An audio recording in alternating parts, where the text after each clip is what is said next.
Building around a star player in the NBA is a lot like trying to complete a puzzle without knowing what the final product looks like.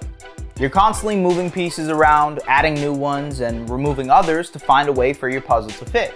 And for a long time, the Sacramento Kings were stumped by the De'Aaron Fox puzzle, continuously surrounding him with players that didn't complement his strengths. Oftentimes, in fact, they just exposed his weaknesses. But guess what, folks? After several years of tinkering, the Kings may have finally solved the puzzle.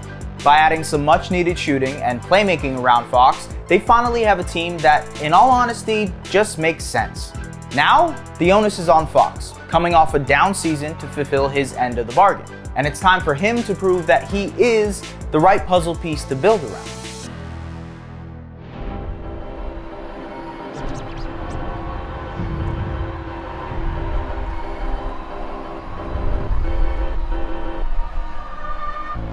When the Kings traded Fox's backcourt mate Tyrese Haliburton for Indiana Pacers all-star Domantas Sabonis last season, they made a choice. They picked Fox as their franchise centerpiece.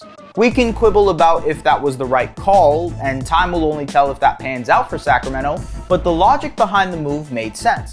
For starters, the 5th overall pick in the 2017 draft was a star in college for the Kentucky Wildcats, and as his professional career has progressed, that star trajectory has only continued. In his first 4 seasons in the league, Fox showed all the potential in the world and put up some impressive numbers, even despite the Kings being, well, the Kings. Prior to the 2020-2021 season, he inked a 5-year, $163 million extension and followed it up by having the best season of his career, averaging over 25 points on a career-high 56.5% true shooting. He was on many people's all-star snubs list at 23 years old, appeared to be entering his prime, and for the Kings, who are still in the midst of basketball's longest active playoff drought, Fox is the player that could help them win now. However, last season, his growth seemed to plateau. His points per game dipped, as did his true shooting percentage and his assist numbers. His three-point percentage, which is definitely a major weak point in his game, also dropped to an awful clip. But what may be even more glaring is that his finishing at the rim, one of the strong suits of the speedy slashing guard, also dropped from 69% the season prior to 65% according to Cleaning the Glass. Okay, plateau might be too nice, he had a down season, one that showed off a bunch of kinks in the armor for a very talented player. But there are a couple reasons for that. First of all, he dealt with shoulder and ankle injuries that limited his range of motion and explosiveness, which would explain the dip in three-point percentage and at-rim finishing. But also, and maybe more importantly, the team surrounding Fox did not suit him at all. Let's remember who Fox is as a player. A quick guard with an unbelievable ability to put pressure on the basket and make plays out of pick and rolls. A player who is downright a problem in transition and has developed a potent mid-range game as well. But in order for him to succeed in all of those areas, Fox needs his supporting cast to space the floor and give him ample room to get downhill. That didn't happen. According to B-Ball Index, the lineup spacing that Fox worked with was in the 8th percentile for his position. Essentially, Fox dealt with the worst spacing of almost any guard in the league last season. And it wasn't just last year, it's been a reoccurring problem. This is how the lineup spacing charts for every single season of Fox's career. In the one and only season that Fox had an average amount of daylight to operate, he had a breakout campaign. Go figure. But to their credit, the Kings recognized this, and they've since addressed it, putting themselves in a good spot to maximize Fox's value and maximize their win total in 2022-2023. Earlier this month, they acquired Kevin Huerter, a career 38% shooter from behind the arc, who shot almost 40% from 3 last year for the Atlanta Hawks on nearly 6 attempts a game.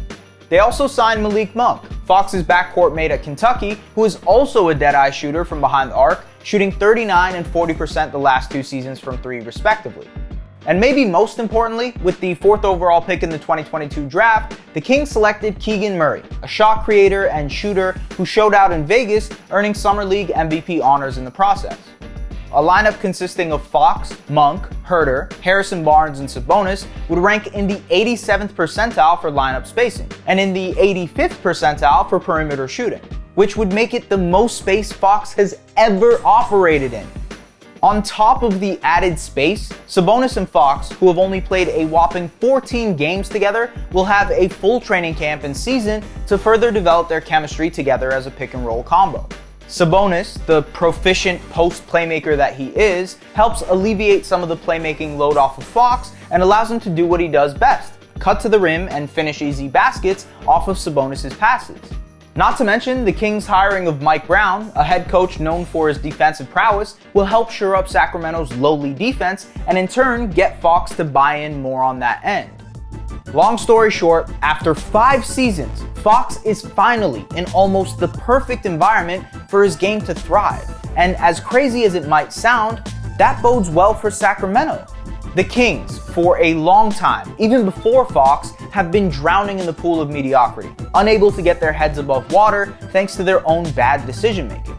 Too often, they've outsmarted themselves, and it's been ages since Kings fans felt anything other than dread, even when there have been reasons for optimism. But this summer, in a shocking twist, the front office kept things simple and did what they can to tailor their roster to their star, adding spacing and more playmaking to a team and a player that desperately needed it. Now it's on Fox to take full advantage and become the star that Sacramento was betting he would when they traded Haliburton in the first place. And maybe, just maybe, in turn, he can help them break that 16-year playoff drought. The pressure is on, but the situation is ideal. All that's left for Fox to do is go out there and prove it. Thanks for watching. If you like this video and want to see more content like this, hit that subscribe button.